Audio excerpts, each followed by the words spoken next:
We live, we live, we live, we live. I was having some technical difficulties. Um, we're checking everything, see if everything is good. Everything seems to be good on my end, but hey, I'm taking this leap, and if we have some issues, we have some issues. We'll iron it out as we go. But I still wanted to get on here tonight. I wanted to talk to everybody a little bit about karma, because I've noticed listening to a few lectures that you know people have we was raised on a certain idea of karma, right? And we was raised on karma being we were taught half of the story on karma. And I think it's important to get the other half of the story, especially going through our journeys individually on um, how we get through certain things. And I'm going to preface this bill today on a interesting quote that I actually got this morning. I'm gonna read it real quick. It says, two shoe salesmen go to a remote island to break into a new market. After a few days, one salesperson calls the office and says, I'm on the next flight. I can't sell shoes here. Everyone goes barefoot. But the other shoe salesman sends an email to the boss minutes later and says, Get ready. Prospects are unlimited. Nobody wears shoes here. So it's needless to say that the difference here is perspective, and what you do with the perspective, the action behind the perspective. And that's kind of gonna roll me into what karma is. Karma is just merely cause and effect. And everybody, we paint karma to be in a bad picture, in a bad light, because when we see somebody doing something wrong, or somebody doing wrong by another individual, we say, I'm not even worried about it, because karma's gonna get them. I'm gonna leave it up to karma. And you know that's fine, because that gives people peace of mind, right? Because we all want peace of mind. But there's still a other half on the other side of that we should pay attention to, and that's the cause and effect part. And we understand cause and effect. There is a effect to every cause, but we don't associate that with karma a whole lot. And how I want to associate that with karma is that we see that in Galatians 6 and 7 in the Bible. It's saying you reap what you sow. And what that means is there's a certain type of mindset that's action supports. And when, say, if I beat up somebody on the street, and karma is going to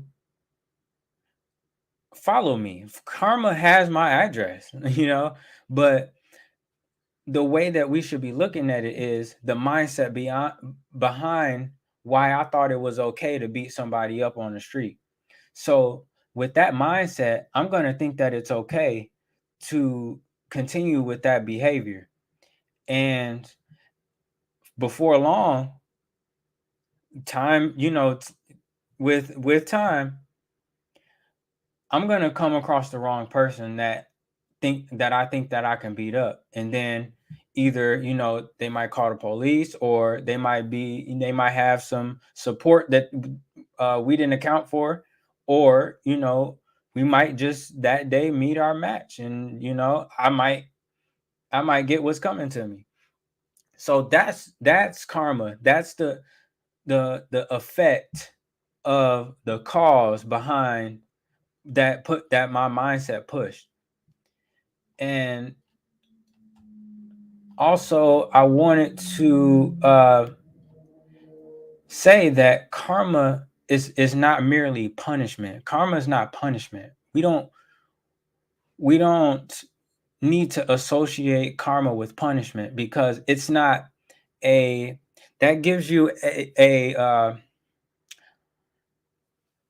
it makes it dual in a sense. Like, karma is not, it doesn't work off of duality, in that sense. Like, karma is not going to come and get you if you do something bad, and karma is not going to uh reward you if you do something good. Karma is simply cause and effect. And uh the experience that people have from karma is based off their highest level of perception. So that's basically why we continue to put karma into this like punishment box. And that's not the highest and best use of that idea. And people can see all opportunities, and people put themselves in a box and create scenarios. And what that means is, based on when people have experiences based off their highest level of perception, that means that in the face of opportunity, people don't people might not take the best opportunity that they have in front of them, based off of their idea of the opportunity, right? And for example, if somebody has been complaining about, not being where they want to be in life, but then when they have an opportunity to rise to the occasion and make something better, they don't like the circumstance, or they don't like the um what's the word I'm trying to say? They don't like the essentially the boundaries in which the opportunity comes in. So yeah, you have this opportunity, but a lot of times people don't want to sacrifice some sort of comfort. And with opportunity comes sacrifice. There's a trade-off every time. There's a direct trade-off to elevating your life in some aspect. And so if you're not willing to sacrifice something, um in in trading for elevating your life, or doing something that you like to do, or just simply reaching a goal, or reaching your dreams and stuff like that, then you might want to reevaluate your life in general. um I'm just reading my notes here, but so with that being said, there's no such thing as like uh an attack. Like, there's only vibrational matches. This world holds no victims. So going back to your experiences being based off of your highest level of perception, and that's what that's saying. Like, you can only hold the capacity of your highest vibration. And when you're not actively seeking to open your mind and raise your vibration and elevate your level of thinking, all the same thing, then you will be stuck in a karmic loop. So the same causes will cause the same effects, and then the same effects will be from the same causes, and the same causes will produce the same effects, and then the same effects will be from the same causes, until you break that cycle with new information and applying it. And a lot of times we concentrate too much on the wrong things. We concentrate on that level of perception that we have, instead of trying to elevate our thinking. And I'm going to read this excerpt from a book that I read, and it talks about alchemy, and how to alchemize your mind, and alchemizing the information that's input and the outputs of all of that. So this is the title of this page called it's called Metaphysical Alchemy, and it says all mental forces are edge tools, but the possession of them requires expert knowledge of them as he involves them, and so does not injure himself. Many diseases are caused and are a direct result of some form of concentration effect, conscious or otherwise, weak or strong. It's given attention to a thing for a shorter or longer period of time. When the religious devotee kneeling at the feet of a crucifix, her whole soul going out to the object of adoration and veneration, filled with intense pity and sympathy, dwells upon the wounds of nail prints in the body of Jesus on the cross. She reproduces the stigmata on her own body in the corresponding part by her concentrated attention, and blood will actively flow. The reason we have so many cases of chronic diseases is because attention passes from the conscious to the subconscious, which in turn reacts upon the ordinary mind. For whatever enters the inner regions of the consciousness must come forth as action and further thought and tendencies which promote both thought and action. Whatever is given attention to them in the mental world is thereby intensified, and whatever is intensified demands and is supplied with increased force. I'm going to stop right there. I'm going to read that again. Whatever is given attention to in them in the mental world is thereby intensified, and whatever is intensified demands and is supplied with increased force. So what that means is that when we hold something when we hold something to our attention, which means our perceptions of any given experience, that what we have in the 3D should only be a feedback mechanism for whatever we desire. So if the feedback mechanism that we're getting is not something that we like, then that is telling us that we're holding our attention mentally in the wrong thing. And then the demand and supplies that are intensified with increased force, that means our actions are not in alignment. So going back to karma, when we hold our attention on the wrong thing, that means when we respond to certain situations, karmically, we will get feedback from the effects of that. That's all karma is. So when we should look at karma in the lens of, okay, if I'm getting this sort of feedback from the effects of my actions that was caused by a certain thing that I did, that means I should reevaluate my idea and my perception of this information. So I'm going to keep going here, and I'm going to finish this book excerpt. So I'm going to read that section again. Whatever is given attention to in them in the mental world is thereby intensified, cause. And whatever is intensified demands and is supplied with increased force, which is your effect.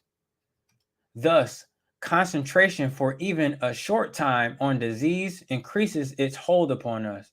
The aim of constructive concentration and will culture is to fasten upon those states which promotes healthy thinking, and healthy thinking, we secure a healthy body. And when we secure a healthy body, our actions are healthy. It doesn't say that, but I'm going to preface it there because we're talking about karma and cause and effect. Just as a sunbeam falling aslant, a darksome corner transforms it into something quite different. So concentration turning upon a symptom parts new life to it, quickens it. Thus, no one should allow their mind to dwell for a moment upon any weaknesses or imperfection.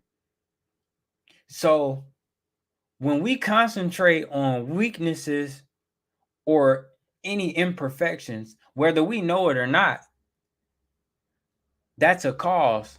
And then the effects from those are never good. We see that from in this book excerpt when it says when we concentrate on any type of sickness that we have or any type of ailment that we might be having, when we concentrate it too long, nothing good's coming from it.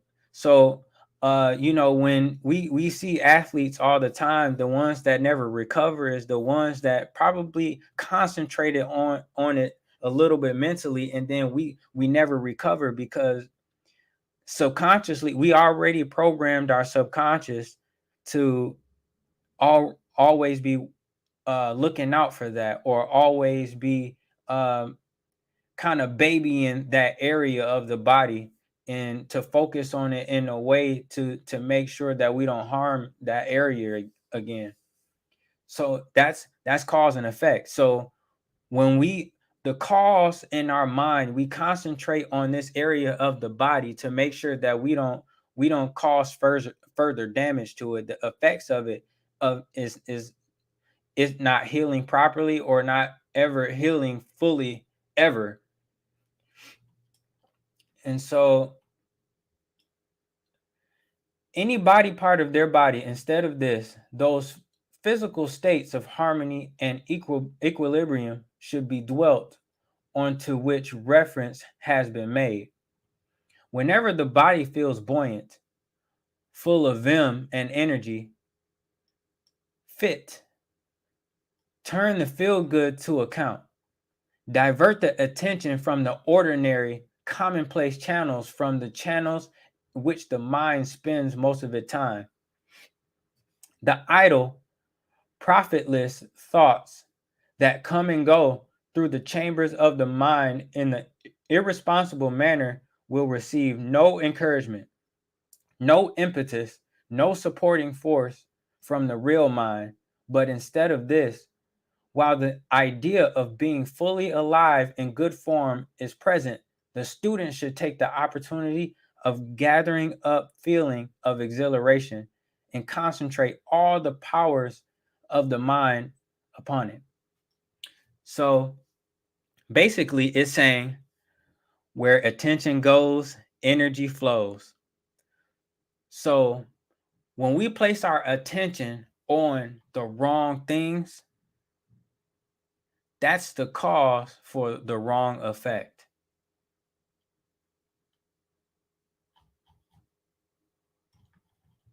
So we should take into account that when we say, karma is going to do this, I'm gonna leave it to karma. I'm going to, when we always talk about a karma, think of karma as merely cause and effect, because there's a sense of accountability that needs to be had on either side, whatever side of karma you're on. So when we're talking about just the simple things of not being where you want to be in life, or not reaching goals, or somebody who's done you wrong, or you see somebody doing wrong by other people, that's a cause and effect. So what you should do is concentrate on the controllables, concentrate on the things that bring you joy, concentrate on the positive. Concentrate on the things that will actually move you forward, because karmically, that's the effects that you will be seeing over time. Once you have to keep on that path, you have to be consistent in thinking on that vibration, so to speak. And when we are talking in terms of karma, you will see things start to turn around, and you wouldn't like it would kind of be weird in a sense, because this is the type of thinking that, it will start to come without, it seems like you wouldn't be trying so hard. It's like a seamlessly. When that's how karma follows you. It's by the cause and effect. Like, on if we were on the opposite side of that, something that you don't desire, you will feel like you wouldn't deserve it, because uh sometimes we do things that seems a little minor, and then it comes back to you in a major way. And that's your feedback mechanism, saying that maybe I shouldn't have done that. Maybe you know, this was my wake up call, saying that, I should probably go this path instead of this path. And when we just zoom out and stop taking karma to heart so much, and stop leaving so much on the table to karma, and viewing it as cause and effect, we can start getting in the driver's seat and actually driving instead of being asleep at the wheel. And a lot of us are asleep at the wheel. And going back to the quote, I'm gonna say it again, because that was a perfect example of what essentially cause and effect is. And it goes to what mindset that you have, that tends to you tend to concentrate on. I'm gonna read it again. Two shoe salesmen go to a remote island to break into a new market. After a few days, one salesperson calls the office and says, "I'm on my next flight. I can't sell shoes here. Everyone goes barefoot." The other person sends an email to the boss a couple minutes later and says, "Get ready. The prospects are unlimited. Nobody wears shoes here." That's merely perspective. And one person chose to concentrate on the fact that nobody wears shoes on this island, so what's the point of me being here?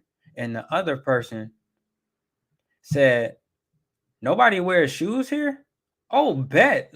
Everybody's finna get this work. Like, I'm about to get mad bread here." You know, and that's the difference in focus and concentration, is what part of that are you choosing to focus on?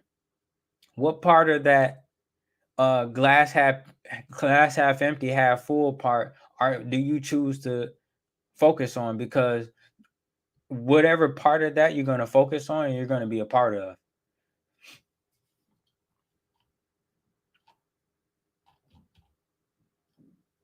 And so I'm closing too. So when we talking about karma, I'm going to say it again. Make sure that you are conscious of what part of that, which side of that fence you're on, because there's always a cause to every single effect. And there are no victims. You can't say, like, why is this happening to me? You have to say, what am I doing right now to produce the same outcome? There are trends in my habits, there are trends in my mindset that are causing trends and output that cause me the trends of me feeling like this, feeling like I'm not getting to where I need to be. And me included, I'm not excluded from this at all. I'm a work in progress as well, and that's why I want to share this with you all too, because these are the things that I get during the day, in my own mind and in my own heart, that that I could improve upon. So a lot of us are like, I want to build a community that we can be accountable of each other. Like what effects that I'm going through right now, what about what I'm doing every day is causing me not to be where I am, where I want to be, rather. So, if you run back this replay later, um start taking notes of based off of what I'm saying. Take notes on what is your karma? What is, and I'm not talking about historically, right? What you did back in the day and what you did, when you were younger, because that's what people think about when they think about karma. I'm talking about, what are your habits? What are the things that keeps resetting your karma to the things it resets your karma to it keeps reinforcing that gap between where you are now and where you want to be, because that's karma too. It's cause and effect. And when you start listing those things, right, draw a line in the middle and start listing things you can do, like right now, not tomorrow, not next week, but right now, to start changing your karma. Start changing the effects of the causes, because it's that when you start changing the effects to the cause, that means you're starting to replace each cause, and each cause are actions. And then when you're doing that, you're going to be changing what you're concentrating on, because the causes are just a direct correlation of the mindset that causes your whatever you concentrate on to keep you stagnant in life. So karma is not punishment at all. Karma is not some type of um, mystical punishment for whatever you're doing. It's not a mystery. It's simply cause and effect. And if you like this little build I'm doing, like, share, comment. And if you have questions, I'll be happy to answer questions. Inbox me or comment some questions that we can build on. We can make this a regular thing. Comment on if you had a question or comment about what I just talked about. I'll be happy to go over it with you, and we can build together. We can share together. We can build together. We can grow together. And I'll be more than happy to go on this journey with you, because as I said before, I'm on this journey too. I'm just sharing the things that I learn every single day, just sitting with myself and meditating on uh, what can I do different right now to move the needle forward in my life. And then I say, okay, XYZ. Now, and I write it down, and I try to make a little notes that I can share with other people. So if somebody else is feeling stuck, I can share the knowledge too. I don't want to hoard the knowledge. I want to share it. So this is why karma has your address. Karma has everybody's address, because karma is nearly the effects that follow cause every step of the way.